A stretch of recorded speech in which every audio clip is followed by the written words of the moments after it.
동물들이 있습니다. 그런데 그 동물이 애완동물이 있고 식육동물이 있습니다. 애완동물은 죽을 때까지도 보호하고 먹여주고 또 죽은 다음에도 휘슬까지 세워주는 사람이 있습니다.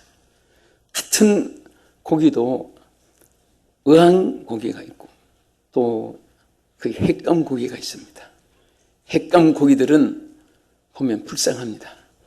언제 집행을 당하는지 안에 놀고 있지만은 그게 다 자기 몸이 갈기갈기 찢어져서 이 사람 저 사람 입에 들어가고, 그러나 그 의왕고기는 다 보호해주고 먹여주고 죽을까봐 추울 때는 따뜻한 곳에, 더울 때는 또 서늘하게, 또 물속에 산소가 부족할까봐 또 전파로 산소를 공급해주고, 제가 그런 것을 보면서 똑같은 인생이지만은 사랑을 받는 또 하나님이 정말 귀하게 쓰시는 그런 분이 있고, 어떤 분은 남인수부터 태어나지 않았으면 좋을 뻔한 가인과 같은, 다른 유다 같은, 고라와 같은 그런 사람도 있습니다. 오늘 여러분과 제가 2014년 새해를 맞이해서 정말 우리 교회뿐 아니라 한국 교회가, 세계 교회가 교회의 가장 큰 행사 중에 하나가 직분을 수여받는 것입니다. 이것이 얼마나 여러분들에게 은혜의 기회요, 축복의 기회며 여러분들이 정말 하나님 앞에 선물을 받는 기회인 줄로 믿으시기 바랍니다. 어저께, 바로 어제 나왔죠? 그 뉴스에 보니까 지금 말해라고 해서 말에 대해서 많이 나와요. 그래서 잠깐 뉴스 보느라고 보니까 저도 깜짝 놀랐습니다. 이 지구상에서 제일 비싼 말을 공개를 하는데 그 말이 100억짜리랍니다. 그리고 그 말이 새끼를 낳았는데 1억이랍니다. 그런데 왜냐하면 이 말이 제일 주력이 어떤 경기에 가도 1등을 해가지고 무척 상금을 많이 타는 그런 말이기 때문에, 그가 먹는 것이 뭐냐고 기자가 물으니까 전부 다 인삼가루, 전부 보약되는 거, 그런 것만 먹이는데 그 사람이 말 앞에 쩔쩔 매는 거예요. 혹시 기스라도 하나 날까봐. 그리고 수의사가, 아예 주치의사가 있습니다. 감기가 들리는가 매일 체크하고, 그래서 시시한 사람보다 낫다. 예? 왜 그렇게 귀하냐? 그가 항상 이 세계 말 중에 제일 빨리 달리면서 모든 상금을 다 타서 지가 먹지 않고 주인에게 갖다 주는 거예요. 저는 그것을 보면서 하나님, 나도 하나님 앞에 좀 저렇게 쓰임받기를 원합니다. 주가 있게, 또 무엇이든지 상 받을 만하게. 제가 오늘 여러분과 우리 모두가, 우리 한국교회, 세계교회 모든 직분을 받는 모든 분들이 이렇게 축복을 받기를 진심으로 축원합니다. 하나님이 사랑하는 분은 따로 전매 특허가 없습니다. 일하는 것만큼, 주님을 사랑하는 것만큼, 열심을 품고 주를 섬기는 것만큼 하나님께서 귀하게 쓰시고 영광 받으실 줄 믿습니다. 그래서 사도 바울은 오늘 우리가 한평생 사는 동안에 너희 몸을 하나님이 기뻐하시는 산 제물로 드리라고 했습니다. 오늘 여러분과 저는 모두가 오늘 주님 앞에 산 제물로 드리기로 결심하고 헌신을 고백하고 하나님 앞에 선서하고, 또 하나님 앞에 여러분들 마음속에 무장을 하신 신년 벽두부터 이 한 해의 그 마음이 영원히 변치 않기를 축원합니다. 그러면 우리가 어떻게 하면 산 제물로 드릴 수 있습니까? 여러 내용들이 성경에 많이 있습니다. 그 중에서 아주 요긴한 본문의 전후좌우에서 세 곳을 여기 보면은 첫째, 영적 예배가 있는 사람이 산 제물이 될 수가 있습니다. 아무리 실력이, 아무리 자격이, 아무리 여건이 갖추어져도 하나님 앞에 신령한 예배가 없는 사람은 절대로 하나님 앞에 산 제사로 자신을 드릴 수가 없습니다. 우리는 하나님 앞에 정말 하나님이 기뻐하시는 산 예배가 있어야 됩니다. 예배는 하나님께서 우리에게 주신 큰 선물입니다. 그래서 워십이라고도 말하죠. 라트레이아라고 하는 이 헬라어의 뜻은 섬긴다, 드린다, 경배한다 이런 뜻이 있습니다. 우리가 이 세상에 태어나서 자식이 부모를 섬기듯이, 제자가 스승을 섬기듯이, 백성들이 왕을 섬기듯이 우리는 섬겨야 대상 중에 최고의 대상이 하나님이십니다. 모든 사람을 다 잘 섬겨도 하나님을 섬기지 않는 백성들은 그 나라에 보장이 없습니다. 우리가 이 세상에서 정말 하나님을 잘 섬기게 되면 다른 것은 안 섬기도 그것이 축복으로 와지게 되어 있습니다. 어떤 사람은 돈을 무척 섬기는데 하나님을 섬기지 않으면 그 돈이 자기에게 붙어있지 않습니다. 하나님을 잘 섬기면 물질도 오고 지위도 오고 명예도 오고 권세도 오고 영광도 오게 되는 것이고 천국도 소유하게 되는 것입니다. 이 세상의 모든 보화들은 천국의 샘플에 불과한 것입니다. 우리는 하나님을 잘 섬김으로, 그리고 하나님을 높이고 경배함으로 하나님이 영광을 받으시게 되어 있습니다. 할렐루야. 자식이 부모를 잘 섬기는 부모는 항상 영광스럽다고 말합니다. 그 사람들은 그 자식에게 영광만 받으시는 것이 아니라 더 좋은 것을 주려고, 더 사랑을 베풀려고, 더 행복하게 해주기 위해서 부모도 온갖 수고와 노력을 아끼지 않습니다. 여러분과 제가 하나님을 지극히 사랑하고 하나님을 섬기게 되면 하나님께서도 우리에게 절대로 아끼지 않고 부어주실 줄 믿습니다. 그냥 조금씩 찢어서 나누어서 쪼개서 그렇게 주는 것이 아닙니다. 저는 어릴 때 갑자기 생각이 하나 떠오릅니다. 옛날에는 떡이 참 귀했습니다. 그런데 마을에 그때는 뭐 애들이 노는 곳이 다 마당 뭐 어디 길가에 한두 곳에 집게서 노는 그런 어린 시절이 있었습니다. 그런데 어떤 부잣집 아이는 꼭 떡을 해서 그게 바싹 마른 하얀 백실떡을 가지고 일부러 자꾸 앞에서 먹습니다. 보는 앞에서. 그런데 그거 떡 떼서 좀 나눠주면 좋을 텐데 절대 안 주어요. 그러니까 그걸 달라고, 야, 나 떡 좀 줘. 아이들이 나 좀 줘. 그러면 줄게. 가만히 있어봐. 그래가지고 뭔가 손톱만한 걸 조금 띄어가지고, 자, 받아. 손바닥에 놓으면은 뭐 어디 있는지 없는지도 몰라요. 그렇게 주는데 나는 이 땅에 태어나서 지금 내가 이 말 하면서도 너무너무 후회가 되는 것이, 나도 손을 벌려봤어요. 나도 좀 줘. 그런데 지금 생각하니까 왜 내가 파달만한 것을 띄워주는 거, 그거 주는 거 안 먹어. 혼자 다 먹어가고 싹 떨어지지 않고 그걸 준다고 해서 또 입에 넣는데 입에 기별도 없고 그런 때가 있었습니다. 그런데 정말 우리 하나님이 주시는 것은 그렇게 쪼개서 띄어서 따라서 주는 것이 아니라 부어주시고, 제대로 주시고, 풍성하게 주시고, 끝없이 주실 줄 믿으시기 바랍니다. 할렐루야.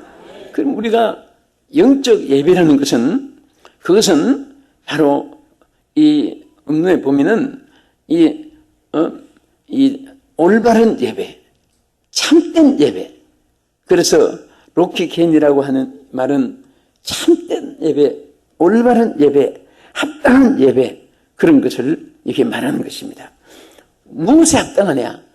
우리가 합당한 예배를 드렸구나, 우리가 판단하는 것이 아니라 하나님이 보실 때 합당한 예배, 하나님 보실 때 만족한 예배, 하나님이 보실 때에 정말 칭찬할 만한 그런 예배가 바로 여기에 영적 예배라고 이렇게 해석이 나옵니다. 오늘 우리는 매일 예배 속에 하나님이 합당하게 받으시고 하나님 기뻐 받으시고 하나님께서 영광 받으시고 그런 예배를 드림으로써 하나님은 뭐라고 했습니까?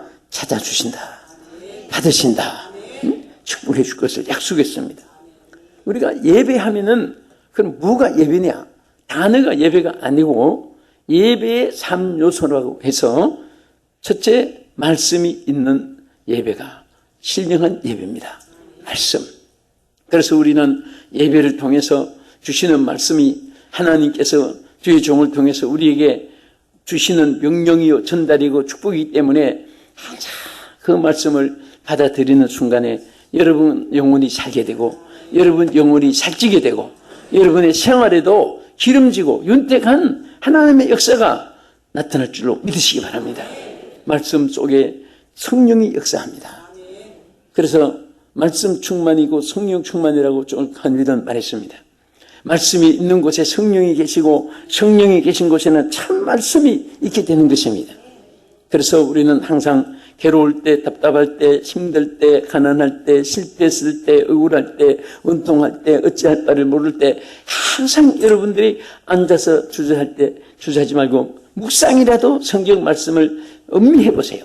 가슴속에 불로 와닿습니다. 능력으로 역사하는 것입니다. 그리고 예배에는 반드시 기도가 3요소 중에 중요한 위치입니다. 기도는 하나님과 영적 대화하는 거예요. 사람이 대화가 있으면 정이 가고 대화가 있을 때에 기억을 하게 됩니다. 사람이 눈에서 멀면 마음에서도 멀어진다는 말이 있습니다.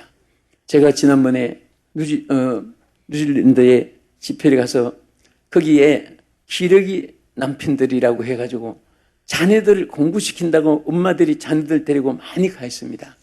이 방송은 그곳에도 시청을 많이 합디다마는 아마 내 말 하는구나 이렇게 들을지 모르겠습니다만은 그런데 그게 처음에는 자녀 공부시키려고 그 멀리 가 있습니다.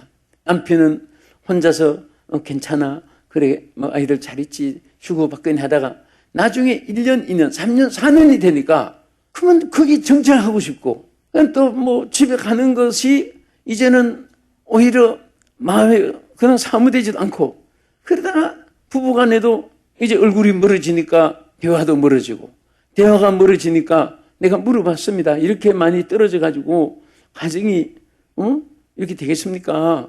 자꾸 전화라도 자주 하십시오. 뭐 그랬더니 그분들이 그런 말 해요. 그 눈에서 멀어지니까 마음도 멀어지는 것 같아요. 무슨 말을 그렇게 하냐고. 빨리 그럼 얼굴을 같이 보고 자꾸 다니라고. 그런데 참 그게 뭔가 이렇게 비정상으로 자녀들 공부를 시키되 꼭 그렇게 남편하고 결렬하면서도 이혼을 하면서도 그렇게 그건 뭔가 한쪽으로 일방 통용만 하는 것 같습니다. 우리는 정말 여러 면에서 다방면에서 원만한 삶을 살아야 됩니다. 부부간에도 자식간에도 그렇게 우리는 항상 함께 해야 돼요. 교통이 끊어지면 안 돼요. 사람 사이에도 교통이 끊어지고 대화가 끊어지고 서로 마음에서 멀어지면 서로가 뭔가 이 공동체에서 다 이것은 기름과 모래처럼 갈라지고 물처럼 갈라지고 모래가 갈라 있듯이 갈라지는 거예요. 그래서 우리는 사랑과도 그렇지만은 신앙생활에 참 중요한 것은 하나님과 연결이 끊어지면 안 돼요. 매일처럼 하나님과 교통을 해야 됩니다. 잘했던 못했던 하나님께 기도하면 하나님께서 지혜를 주고 긍휼을 주고 새로운 결단을 주고 더 좋은 축복으로 채워줄 줄 믿으시기 바랍니다. 사실 우리가 깊은 하나님과 교통이 이루어지면 슬픔을 이깁니다. 외로움을 이깁니다. 저는 말할 수가 있지요.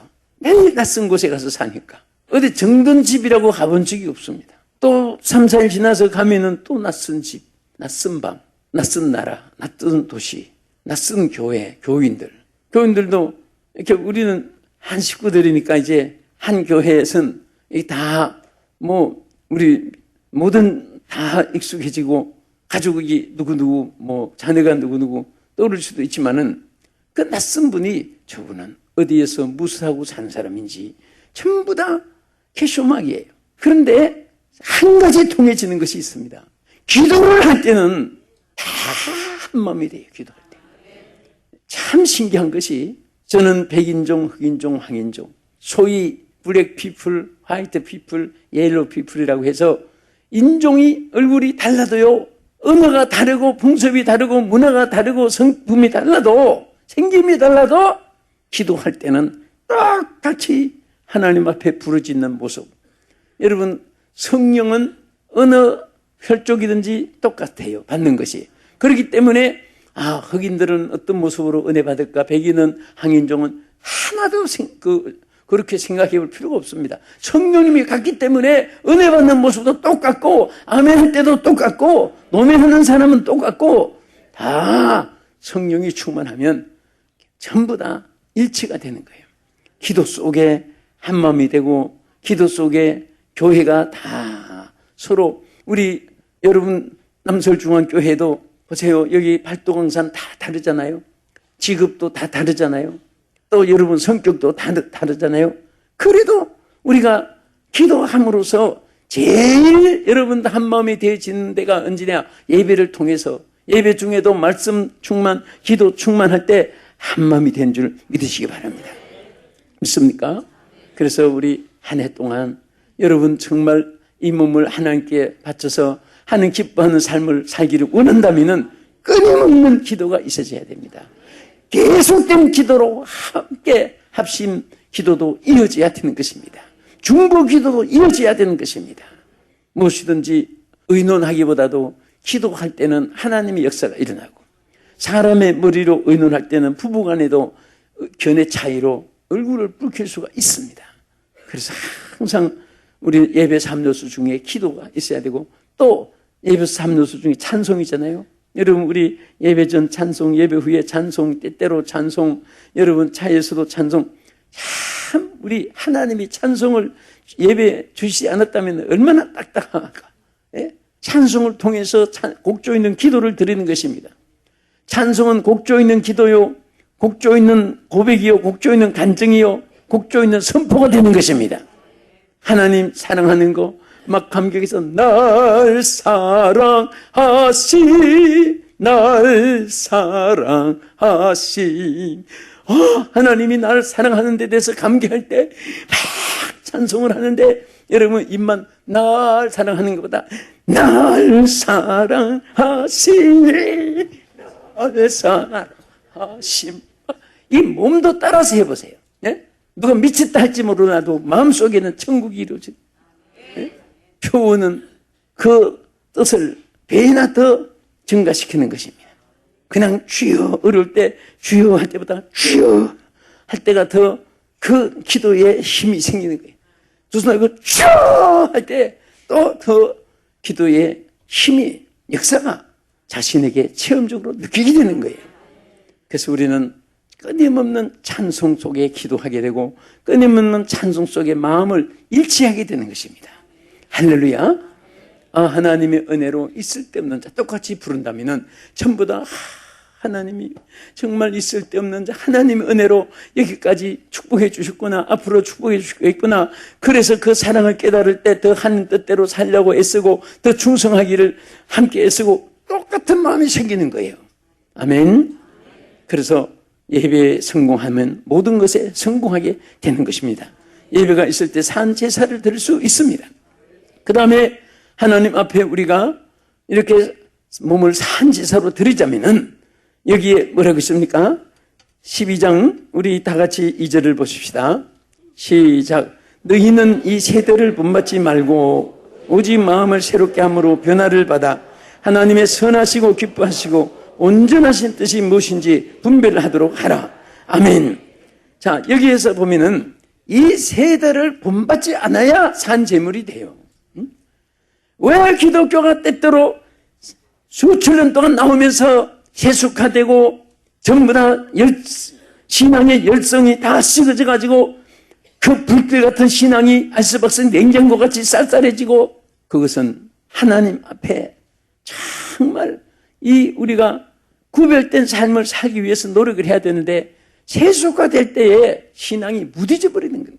감각이 없어지는 거예요. 여러분, 아무리 그 로봇으로 동작을 하게 하고 소리를 내게 해도 그 속엔 영혼이 없는 거예요. 막 꼬집어도 아프단 말도 안 하고, 그리고 그 영혼이 없기 때문에 그 기계 에너지에 의해서 움직이고 말도 하고 또 렌즈를 통해서 어떤 그 동작을 하게 하는데, 그렇지만은 그 하나의 형식에 불과한 거지요. 만약 우리 예수 믿는 사람들이 내 몸속에 성령의 역사가 없고 신앙의 생명이 없이 형식으로 움직여지는 것은 세속화가 돼가지고 그렇게 되어지면 무뎌지는 거예요. 감각이 없습니다.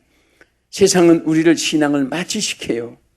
요즘에 의술이 발달돼가지고 사람을 마취시켜놓고 전신 마취시켜놓고 정말 막 장자 썩은 것도 꺼내서 잘라내고, 또 어떤 사람은 뭐 다리도 그냥 이식도 하고 뭐 간도 폐도 넣었다가 뺐다가 하고 그 살잖아요. 그리고 여러분 생각해 보세요. 간을 빼낸다.